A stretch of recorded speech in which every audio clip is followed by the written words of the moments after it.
दोस्तों, बिहार दरोगा मेंस का सेट आप सब लोग का डेली बेस पे कराया जा रहा है और हम देखेंगे आज जो आपका मार्क्समैन का सेट कराया जा रहा है आपका 83 आपका इसमें सेट दिया गया है।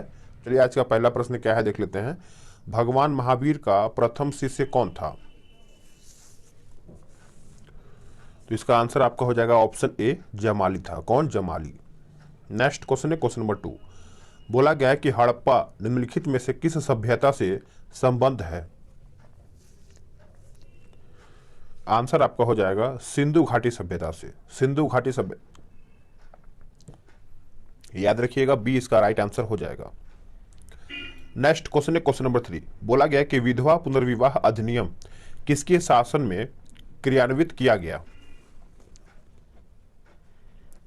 आंसर हो जाएगा आपका option B, Lord Canning. Lord Canning के शासनकाल में यह किया गया था। अगला है कि प्रथम भारतीय साम्राज्य स्थापित किया गया था किसके द्वारा? आंसर हो जाएगा ऑप्शन सी, चंद्रगुप्त मौर्य के द्वारा ये आपका प्रथम भारतीय साम्राज्य स्थापित किया गया था। सी इसका सही आंसर हो जाएगा।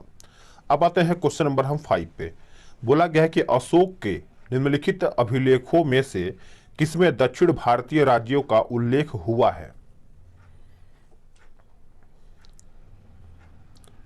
आंसर आपका हो जाएगा ऑप्शन बी, द्वितीय मुख्य शिलालेख, यानी जो आंसर है आपका बी सही आंसर हो जाएगा। नेक्स्ट क्वेश्चन कि किस वंश के सुल्तानों ने सबसे अधिक समय तक भारत देश में राज्य किया था?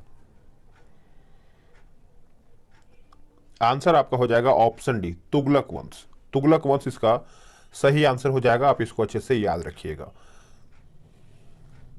नेक्स्ट प्रश्न है कि भारत में पहले जिस मानव प्रतिमाओं को पूजा किया यानी पूजा गया था वह कौन, वह थी कौन? तो देखा जाए तो आपका किसका पूजा किया गया था? तो इसका आंसर आपका हो जाएगा बुद्ध की, यानी 7 की अगर हम बात करें तो आंसर जो आपका है सी हो जाएगा सही आंसर। नेक्स्ट क्वेश्चन है क्वेश्चन नंबर 8। हिंदू धर्म ग्रंथों का अध्ययन करने वाला प्रथम मुस्लिम कौन था? वेरी इंपॉर्टेंट, ऐसा प्रश्न देखने को मिलता है कई बार। तो इसका आंसर याद रखिएगा, दारा सिखो हो जाएगा। कौन हो जाएगा? दारा सिखो। आंसर जो है आपका यहाँ पे बी राइट हो जाएगा। क्वेश्चन नंबर 9 देखेंगे कि निम्नलिखित में से किस गवर्नर जनरल ने भारत में दास प्रथा को समाप्त किया था? भारत में दास प्रथा को समाप्त किया था। आंसर आपका हो जाएगा ऑप्शन बी, लॉर्ड एलन बरो ने। लॉर्ड एलन बरो, यानी ऑप्शन जो आपका है बी सही हो जाएगा। नेक्स्ट क्वेश्चन है कि निम्नलिखित में से किसने राष्ट्रकूट साम्राज्य की नींव रखी थी? आंसर आपका हो जाएगा ऑप्शन बी, दंती दुर्ग। दंती दुर्ग हो जाएगा, बी इसका करेक्ट आंसर हो जाएगा। नेक्स्ट क्वेश्चन है कि थियोसॉफिकल सोसाइटी की स्थापना किसने किया था? थियोसॉफिकल सोसाइटी की जो स्थापना है यह किया गया था आपका मैडम HP ब्लावेस्टकी हो जाएगा। आंसर जो है आपका यहाँ पे 11 का ए करेक्ट हो जाएगा। बेगूसराय की चौकीदारी टैक्स के विरुद्ध आंदोलन एक हिस्सा था किसका? बेगूसराय के। तो इसका आंसर आपका हो जाएगा सविनय अवज्ञा आंदोलन। सविनय अवज्ञा आंदोलन हो जाएगा, बी इसका सही आंसर हो जाएगा। ब्रिटिश वस्तुओं के बहिष्कार को राष्ट्रीय नीति के रूप में अपनाया गया था। ब्रिटिश वस्तुओं के बहिष्कार को राष्ट्रीय नीति के रूप में अपनाया गया था।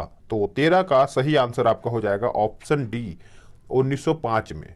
1905 यानी ऑप्शन जो है आपका डी सही हो जाएगा। वर्ष 1921 का मोपला विद्रोह कहाँ हुआ था?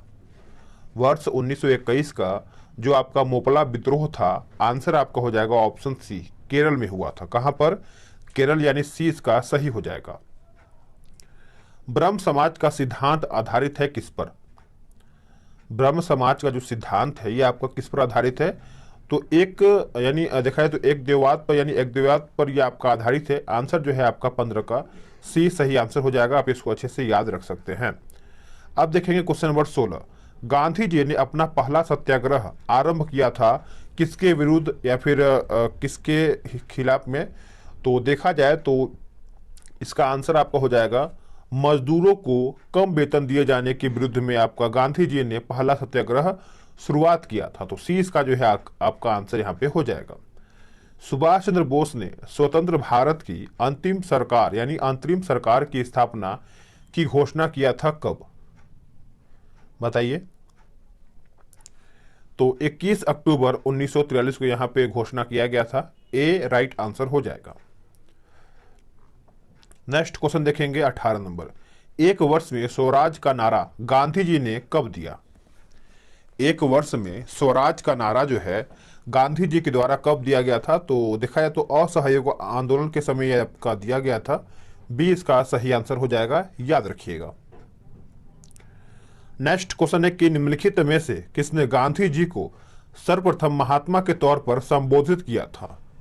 सर्वप्रथम महात्मा के तौर पर संबोधित किया था, तो यह आपका किया गया था। आपका उत्तर हो जाएगा ऑप्शन सी, रविन्द्रनाथ टैगोर। रविन्द्रनाथ टैगोर हो जाएगा, सी इसका सही आंसर हो जाएगा।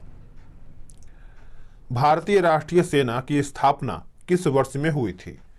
भारतीय राष्ट्रीय सेना की स्थापना जो है INA की स्थापना कौन से वर्ष में किया गया था? तो यह आपका किया गया था वर्ष 1942 में, वर्ष 1942।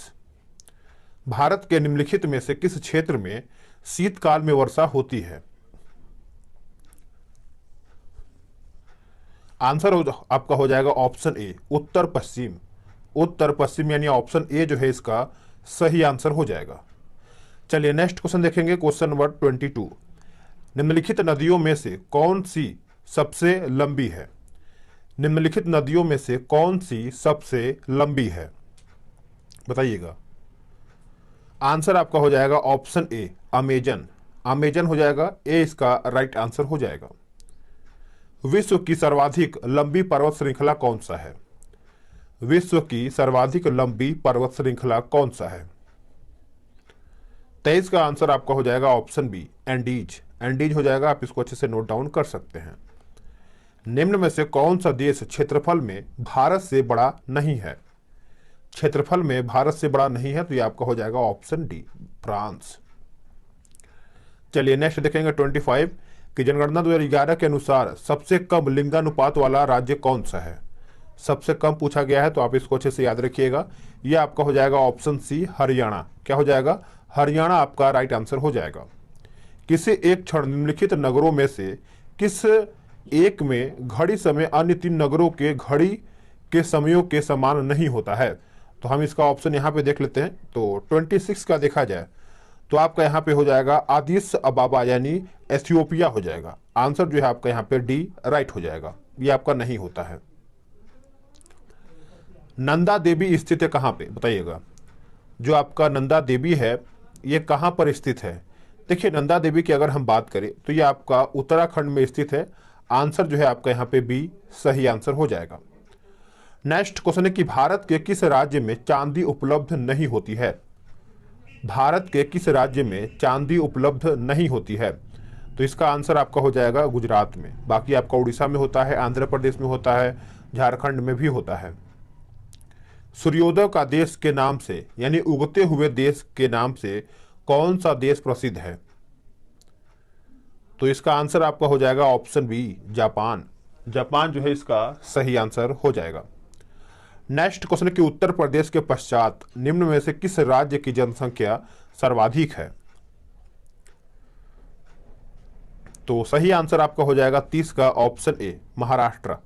महाराष्ट्र जो है इसका राइट आंसर हो जाएगा। अब आते हैं क्वेश्चन नंबर 31 पे। बोला गया है कि भारत के किस क्षेत्र में कार्य करने वाले लोगों की संख्या अधिकतम है? भारत के किस क्षेत्र में कार्य करने वाले लोगों की जो संख्या है वो आपका अधिकतम है? तो इसका आंसर आपका हो जाएगा प्राथमिक सेक्टरों में। प्राथमिक सेक्टरों में ऑप्शन ए जो है इसका सही हो जाएगा। अब आगे देखते हैं अगला। चलिए आगे देखते हैं कि छिपी बेरोजगारी से तात्पर्य क्या है? छिपी बेरोजगारी से क्या तात्पर्य है? देखिए, इसका आंसर जो है आपका 32 का डी ही होगा। अब देखिए कहने का मतलब क्या है। जैसे मान के चलिए किसी के पास 1 बिस्सा का खेत है, ठीक है, और उसमें मान के चलिए गेहूं उगाते हैं वो लोग। अगर ये 4 लोग के बस में है तो वो 4 लोग गेहूं को उगा सकते हैं 1 बिस्सा में। लेकिन देखा है तो इसमें 10 लोग भी मिलेंगे तो एक ही बिस्सा में जितना आपका अनाज गेहूं का उगेगा उसी के हिसाब से 10 लोग भी उगाएंगे। लेकिन अगर 10 लोग में से मान के चलिए 6 लोग नहीं है तो 4 लोग भी उसी को उगा सकते हैं। तो इसलिए क्या है कि इसमें जितने लोग जाते हैं देखा है तो इसीलिए आपका यहाँ पे ये छिपी हुई बेरोजगारी के अंतर्गत आता है। ठीक है, चलिए आगे देखते हैं अगला प्रश्न क्या है। अगला प्रश्न है कि मंदी क्या है? बताइए। मंदी क्या है? देखिए, मंदी दिखाया जाए तो ऑप्शन सी इसका सही हो जाएगा। वस्तुओं की पर्याप्त मांग न होने के कारण उत्पादन तथा रोजगार में कटौती, यानी ऑप्शन जो आपका सी है इसका सही आंसर हो जाएगा। नेक्स्ट क्वेश्चन है कि FAO किसका संक्षिप्त रूप है? FAO किसका संक्षिप्त रूप है? तो 34 का सही आंसर आपका हो जाएगा ऑप्शन डी, यानी Food and Agriculture Organization. Option जो है आपका यहाँ पे डी सही हो जाएगा। अब यहाँ पे पूछा गया है कि काली मुद्रा क्या है? Black money. काली मुद्रा जो है आपका क्या है? तो 35 का देखा जाए तो यह अवैध आय है जिस पर आयकर नहीं दिया जा सकता है या फिर नहीं दिया गया हो। तो इस प्रकार से आपका ऑप्शन जो है आपका डी सही हो जाएगा। भारत में पंचवर्षीय योजनाओं की संकल्पना प्रस्तुत की गई है। देखिए, मैं इतना स्लो पढ़ रहा हूँ, अगर आपको लग रहा है कि मैं ज़्यादा स्लो पढ़ रहा हूँ तो आप कमेंट करके बता सकते हैं, फास्ट पढ़ सकता हूँ, ठीक है। तो चलिए इसका आंसर बताइएगा। भारत में पंचवर्षीय योजनाओं की जो संकल्पना है प्रस्तुत की गई थी किसके द्वारा? तो जवाहरलाल नेहरू हो जाएगा। ऑप्शन जो आपका है यहाँ पे बी सही हो जाएगा। नेक्स्ट क्वेश्चन है क्वेश्चन नंबर 37। बोला गया कि निम्नलिखित में से कौन सा भारतीय रिजर्व बैंक की आर्थिक नीति का उद्देश्य नहीं है? आर्थिक नीति का उद्देश्य नहीं है, तो इसका आंसर आपका हो जाएगा सामाजिक न्याय को सुनिश्चित करना, यही आपका उद्देश्य नहीं है। बाकी आपका आर्थिक विकास को बढ़ावा देना सही है, अनुकूल दिशा में प्रत्यक्ष ऋण देना सही है, स्फीति दबाव का नियंत्रण करना ये भी आपका सही है। नेक्स्ट क्वेश्चन की इंद्रधनुषीय क्रांति का संबंध किससे है? इंद्रधनुषीय क्रांति का जो संबंध है याद रखिएगा, इसका आंसर आपका हो जाएगा इन सभी से, यानी हरित क्रांति से, श्वेत क्रांति से और नीली क्रांति से। ऑप्शन जो आपका है सभी हो जाएगा। निम्नलिखित में से कौन सा भारत के आर्थिक नियोजन का उद्देश्य नहीं है? आर्थिक नियोजन का उद्देश्य नहीं है, तो 39 का हो जाएगा आपका ऑप्शन ए, जनसंख्या वृद्धि। जनसंख्या वृद्धि इसका सही आंसर हो जाएगा। आप इसको अच्छे से नोट डाउन कर सकते हैं। भारत में सफल बीमा योजना का शुभारंभ हुआ था कब? तो यह आपका हुआ था, याद रखिएगा, वर्ष 1985 में हुआ था। वर्ष 1985 में। ऑप्शन आपका यहाँ पे सी सही हो जाएगा। निम्न करों में से कौन सा एक कर संघ द्वारा लगाया गया, यानी लगाया तथा वसूला जाता है किंतु संघ तथा राज्यों में बांटा जाता है? तो 41 का आपका हो जाएगा ऑप्शन बी, कृषि आय के अतिरिक्त आय पर कर, यानी ऑप्शन जो है आपका यहाँ पे बी सही हो जाएगा। चलिए नेक्स्ट क्वेश्चन देख लेते हैं। अगला प्रश्न आपका है कि मौलिक कर्तव्यों को संविधान में सम्मिलित किया गया है, इसका प्रयोजन क्या है बताइएगा। तो 42 का आपका हो जाएगा ऑप्शन सी, यानी विनाशक एवं असंवैधानिक गतिविधियों को नियंत्रित करना।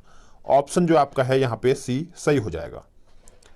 नेक्स्ट क्वेश्चन है कि निम्नलिखित में से कौन राज्य सरकार तथा स्थानीय शासन के बीच राजस्व बंटवारे के लिए उत्तरदायी है? चलिए बताइएगा। तो 43 का आपका सही आंसर हो जाएगा ऑप्शन सी, राज्य वित्त आयोग। राज्य वित्त आयोग इसका सही हो जाएगा। आगे देखेंगे पंचायती राज की त्रिस्तरीय समिति का गठन किसके द्वारा किया गया था? ये किसके द्वारा किया गया था? तो बलवंत राय मेहता समिति। बलवंत राय समिति हो जाएगा। ऑप्शन जो आपका है यहाँ पे ए सही हो जाएगा। यदि पंचायत भंग होती है तो किस अवधि के अंदर निर्वाचन होंगे? तो 45 का आपका आंसर हो जाएगा 6 माह के अंदर यहाँ पे निर्वाचन होना चाहिए। ऑप्शन जो है आपका सी सही हो जाएगा। भारतीय संविधान में अवशिष्ट शक्तियां किस में सन्निहित हैं? तो सही आंसर आपका हो जाएगा ऑप्शन डी, संसद। संसद आपका यहाँ पे राइट आंसर हो जाएगा। निम्नलिखित राज्यों में से किसमें पंचायती राज संस्था या फिर संस्था इसमें नहीं है? ये आपका पूछ रहा है, पंचायती राज संस्था नहीं है। तो देखा जाए तो 47 का आपका हो जाएगा नागालैंड में। कहाँ पे? नागालैंड। नेक्स्ट क्वेश्चन देखेंगे क्वेश्चन नंबर 48। क्वेश्चन नंबर 48 आपका यहाँ पे बोल रहा है, एक सेकेंड, कि भारतीय नागरिकों के मौलिक अधिकारों पर युक्ति युक्त प्रतिबंधों को आरोपित करने की शक्ति किसके पास है? आरोपित करने की जो शक्ति है ये आपका किसके पास होता है? याद रखिएगा, संसद के पास होता है। किसके पास? संसद, यानी ऑप्शन बी सही हो जाएगा। नेक्स्ट क्वेश्चन है क्वेश्चन नंबर हम 49 देखेंगे कि निम्न में से कौन सा एक सही नहीं है? इनमें से पूछा गया है कौन सा एक जो है आपका यहाँ पे सही नहीं है। तो ऑप्शन के हिसाब से आपका 49 का हो जाएगा ऑप्शन सी हो जाएगा, नदी बोर्ड्स एक्ट 1970, यही आपका गलत है। बाकी आपका अंतर्राज्यीय पानी के झगड़ों में केंद्रीय संसद की अधिनिर्णय की शक्ति भारतीय संविधान का अनुच्छेद 262 सही है। अंतर्राज्यीय जल विवाद अधिनियम 1956 सही है। राष्ट्रीय जल नीति 1987 ये भी आपका सही है। नेक्स्ट क्वेश्चन कि एक श्रेष्ठ नागरिक वह है जो याद रखिएगा सामाजिक एवं राजनीतिक रूपों से जागरूक हो, यानी 50 का जो उत्तर है ए इसका सही हो जाएगा। नेक्स्ट क्वेश्चन है कि निम्न में से कौन सी यांत्रिक तरंग है। इनमें से पूछ रहा है कि निम्न में से कौन सी यांत्रिक तरंग है, तो आंसर आपका हो जाएगा ध्वनि तरंगे, यानी ऑप्शन जो इसका डी है इसका सही हो जाएगा। मनुष्य की आंख में किसी वस्तु का प्रतिबिंब जिस पर बनता है वह आपका कौन सा है, तो 52 का उत्तर आपका हो जाएगा ऑप्शन डी, दृष्टिपटल हो जाएगा। क्या हो जाएगा, दृष्टिपटल। आंसर आपका यहाँ पे डी हो जाएगा। जंग लगने पर लोहे का भार पूछ रहा है, तो आप सब लोग याद रखिएगा बढ़ता है। अगर जंग लग जाता है तो उसका भार जो है बढ़ जाता है, ए इसका सही हो जाएगा। चलिए नेक्स्ट देखेंगे क्वेश्चन नंबर 54। धोने के सोडे का रासायनिक सूत्र क्या है। तो रासायनिक सूत्र की अगर हम बात करें तो Na2CO3 हो जाएगा। आंसर आपका बी सही हो जाएगा। नेक्स्ट क्वेश्चन की राइबोजाइम्स होते हैं, तो 55 का उत्तर आपका हो जाएगा ऑप्शन बी RNA हो जाएगा। ऑप्शन आपका यहाँ पे बी सही हो जाएगा। चलिए नेक्स्ट क्वेश्चन देख लेते हैं कि निम्नांकित ऊर्जा के रूपांतरणों में से किसके द्वारा प्रकाश संश्लेषण की क्रिया संपादित होती है। 56 का सही आंसर बताइएगा। तो इसका आंसर आपका हो जाएगा प्रकाश से रासायनिक ऊर्जा हो जाएगा। ऑप्शन आपका यहाँ पे ए उत्तर हो जाएगा। लोहे की सुई पानी की सतह पर किस कारण से तैरती रहती है, तो यह आपका हो जाएगा पृष्ठ तनाव के कारण, यानी ऑप्शन बी। पायरोमीटर किसके मापन में प्रयोग किया जाता है। जो पायरोमीटर होता है ये आपका देखा जाए तो उच्च ताप के मापन में प्रयोग किया जाता है। ऑप्शन आपका सी सही हो जाएगा। नेक्स्ट क्वेश्चन है कि जिस तत्व के परमाणु के 2 प्रोटॉन 2 न्यूट्रॉन और 2 इलेक्ट्रॉन हो उस तत्व की द्रव्यमान संख्या कितनी होती है।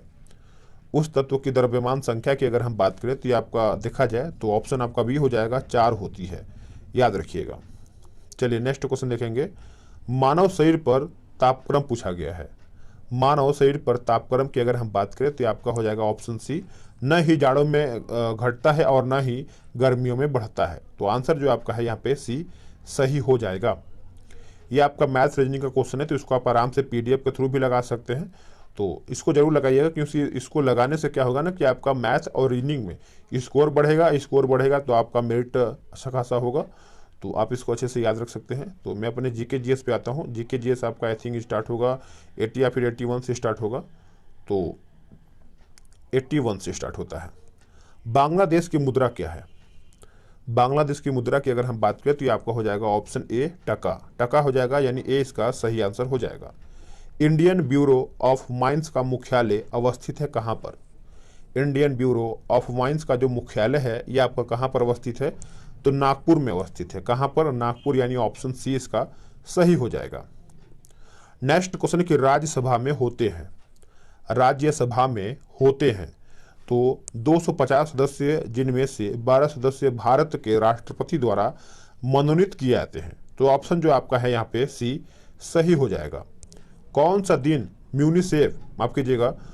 दिन यूनिसेफ दिवस के रूप में मनाया जाता है।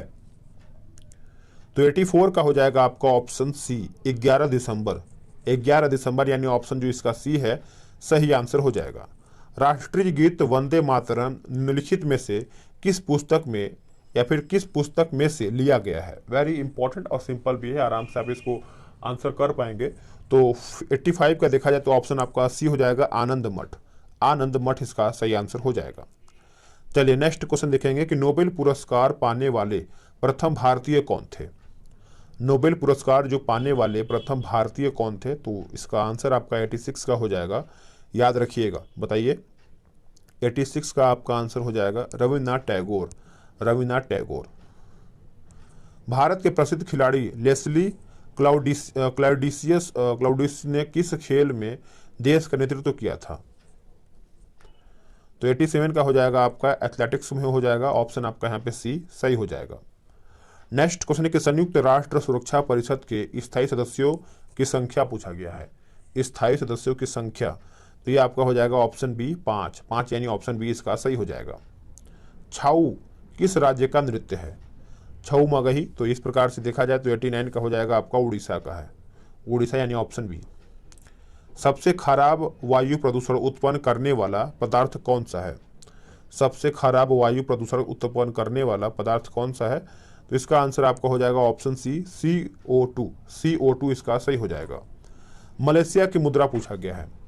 मलेशिया की मुद्रा की अगर हम बात करें तो ये आपका हो जाएगा ऑप्शन सी रिंगिट, रिंगिट इसका राइट आंसर हो जाएगा। राष्ट्रीय कृषि विपणन संस्थान स्थित है कहाँ पर? राष्ट्रीय जो कृषि आपका विपणन संस्थान है ये आपका देखा जाए तो जयपुर में स्थित है, ऑप्शन आपका यहाँ पे बी सही हो जाएगा। राष्ट्रपति द्वारा राज्यसभा में कितने व्यक्ति मनोनीत किए जाते हैं? कितने व्यक्ति मनोनीत किए जाते हैं? तो आंसर आपका हो जाएगा ऑप्शन सी 12, 12 यानी सी इसका सही आंसर हो जाएगा। तो एड्स दिवस पूछ रहा है, तो एड्स दिवस आपको पता ही होगा 1 दिसंबर को मनाया जाता है, आंसर आपका यहाँ पे डी हो जाएगा। निम्नलिखित में से कौन सी पुस्तक जवाहरलाल नेहरू द्वारा लिखी गई है? जवाहरलाल नेहरू के द्वारा यहाँ पे लिखा गया है, तो आंसर आपका हो जाएगा discovery of India, discovery of India इसका सही हो जाएगा। खेल प्रशिक्षणों के लिए द्रोणाचार्य पुरस्कार किस वर्ष में स्थापित किया गया था? किस वर्ष में स्थापित किया गया था? तो ये आपको हो जाएगा ऑप्शन बी 1985, 1985 इसका सही हो जाएगा। क्रिकेट खेलने वाले किन देशों के बीच एसेज के लिए भिड़ंत होती है? तो इसका आंसर आपका हो जाएगा ऑस्ट्रेलिया और नागालैंड, ऑस्ट्रेलिया और नागालैंड इसका सही आंसर हो जाएगा।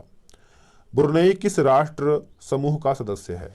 जो आपका ब्रुनेई है इसका आंसर देखा जाए तो आंसर आपका हो जाएगा आसियान का, आसियान। शालीमार बाग जो है आपका कहाँ पर स्थित है? तो शालीमार बाग जो है ये आपका श्रीनगर में स्थित है, ए इसका सही आंसर हो जाएगा।